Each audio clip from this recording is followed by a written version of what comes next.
எனக்கு அன்பானவர்களே, ஆண்டவர் இயேசுவின் நாமத்தில் உங்களை வாழ்த்துகிறேன். தேவ கிருபையினால் இயேசுவோடு பேசுவோம் வாருங்கள் என்ற இந்த நிகழ்ச்சியின் மூலமாய் ஏராளமான வார்த்தைகளை உங்களுக்கு நாங்கள் அறிவித்து கொண்டிருக்கிறோம். இந்த வார்த்தை அநேகருக்கு ஆசீர்வாதமாக இருக்கும். இது வீண் கதை இல்லை, வீணாக நேரத்தை நம்ம வேஸ்ட் பண்ணலை. ஏன்னா இந்த வேதமாகிய விதை போடுற இடத்துல முளைக்கும், பலன் கொடுக்கும், வாழ்க்கை மாறும், பல நன்மைகள் இருக்குது. ஒவ்வொரு செய்தியை நீங்கள் கேட்கும்போது நன்றாக புரிந்திருக்கும் உங்களுக்கு. அப்போ இன்றைக்கும் உங்களுக்கு ஒரு வார்த்தை என்ன சொல்லுகிறோன்னு சொன்னால், இறைவனை தேடுங்கள், இரக்கம் பெறுவீர்கள். இறைவனை நோக்கி கூப்பிடுங்கள். அப்படின்னா ஏசாமியை நோக்கி கூப்பிடுங்க. ஏன்னா தேவைகள் அதிகம் இருக்குது, பாரங்கள் அதிகம் இருக்குது, பலவீனம் அதிகமாக இருக்குது, பிரச்சனைகள் அதிகமாக இருக்குது, எதிர்ப்புகள் அதிகமாக இருக்குது, பற்றாக்குறைகள் அதிகமாக இருக்குது, பல சோதனைகள் அதிகமாக இருக்குது. அவரை கூப்பிட்டால்தான் விமோச்சனம் கிடைக்கும். அப்படி கூப்பிட்டு அவங்க சாட்சி ஏராளம் இருக்கிறது. நீங்கள் ஏன் தனித்து விடப்படணும்? ஏன் தலகுனிஞ்சு இருக்கணும்? வேதத்தில் ஒரு வசனம், லூக்கா சுவிசேஷம் 18ஆம் அதிகாரத்தின் 37, 38. லூக்கா 18, 37, 38 படிக்கிறேன் பாருங்கள். நசரேயனாகிய இயேசு போகிறார் என்று அவனுக்கு அறிவித்தார்கள். அப்பொழுது அவன், இயேசுவே, தாவீதின் குமாரனே, எனக்கு இரங்கும் என்று கூப்பிட்டான். என்ன? ஆண்டவர் இயேசு ஊழியத்துக்கு போகிறார். எரிகோ கிட்ட வர்றார். எரிகோவுக்கு சமீபமாக வர்றார். ஒரு கண்ணு தெரியாத குருடன் அங்கே உட்கார்ந்துருந்து பிச்சை கேட்குறார். போகிறவங்க வரவங்க கிட்டலாம் கண்ணு தெரியலையே, யார் போகிறாங்க யார் வர்றாங்க தெரியல, கண்ணு தெரியல, குருடனாக இருக்கிறான். எவ்வளோ வேதனையான சூழ்நிலை. பிச்சை எடுக்கிறான்.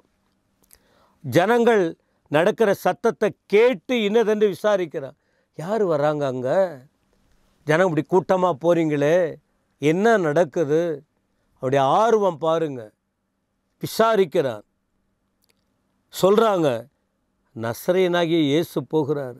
இயேசு கிறிஸ்து, நசரேயனாகிய இயேசு போய்கிட்டு இருக்கிறார்.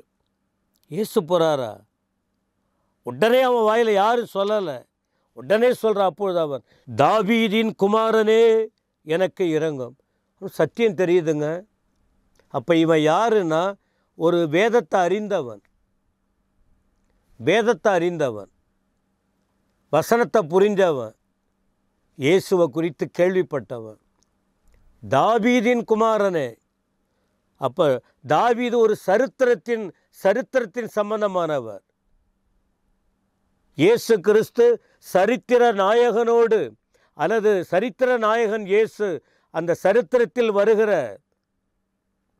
தாவீதோடு இணைக்கப்பட்ட காரியம் இவனுக்கு தெரிஞ்சிருக்கு. ஆண்டவரை கூப்பிடுகிறான்.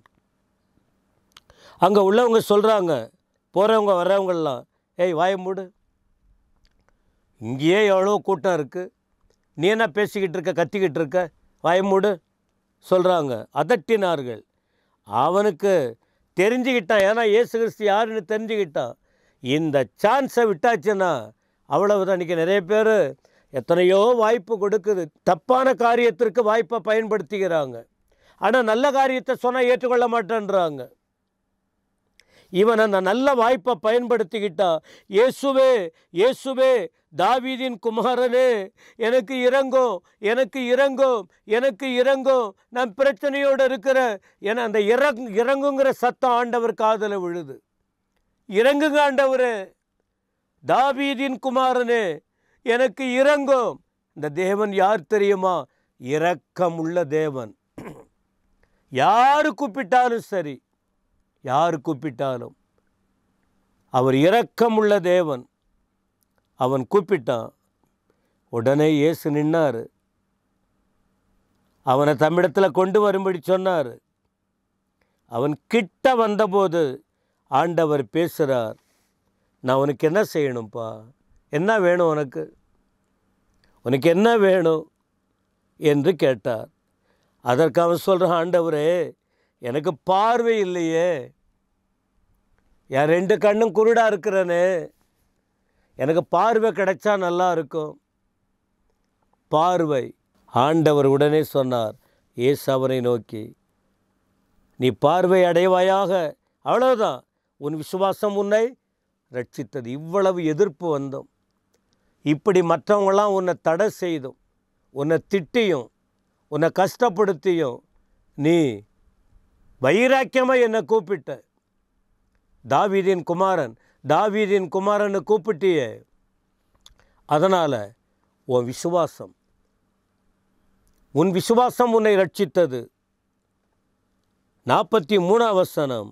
உடனே அவன் பார்வையடைந்து தேவனை மகிமைப்படுத்தி கொண்டு அவருக்கு பின் சென்றான்.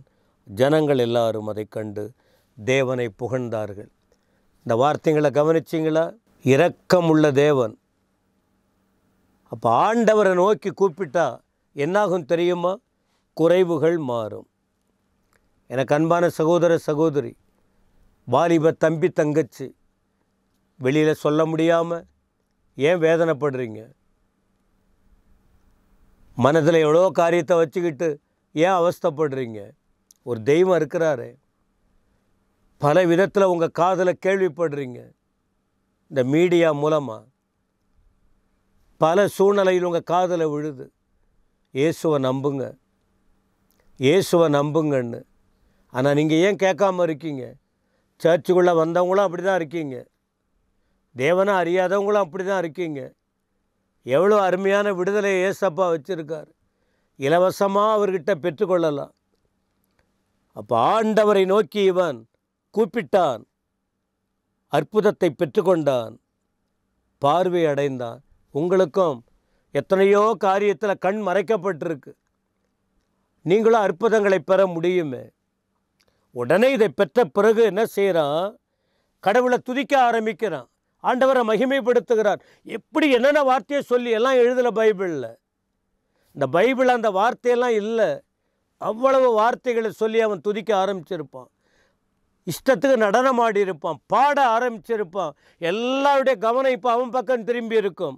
தேவனை மகிமைப்படுத்தி என்ன செஞ்சான் தெரியுமா?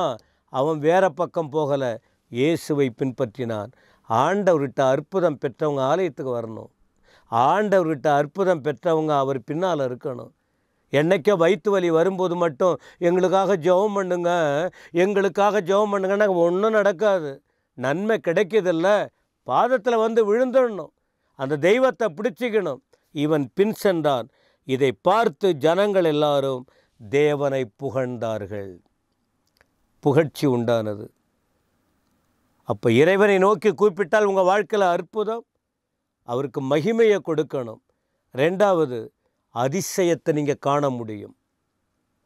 119:18 சங்கீதம்.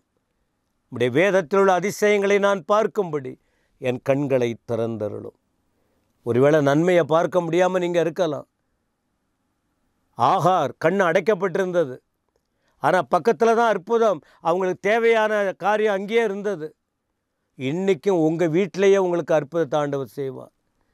உங்கள் தொழிலையே ஆண்டவர் அற்புதங்களை செய்வார். ஆனால் இயேசு அங்கே இருக்கணும், வேதம் அங்கே இருக்கணும், தெய்வ கிருபை அங்கே இருக்கணும்.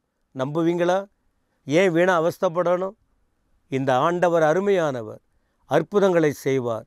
வசனத்தை கேளுங்க, தியானம் பண்ணுங்க, வசனத்தை படிங்க, சொல்கிற வார்த்தையை கொஞ்சம் கேளுங்க. வாழ்நாள் முழுதும் நீங்கள் அழ வேணாம். ஏசப்பா அருமையான தெய்வம், உங்களை மகிமையாக நடத்துவார். வசனத்தின்படியே கர்த்தர் உங்களுடைய கூப்பிடுதலை கேட்டு இரக்கத்தை கட்டளையிட்டு ஆசீர்வதிப்பாராக. ஆமேன், ஆமேன்.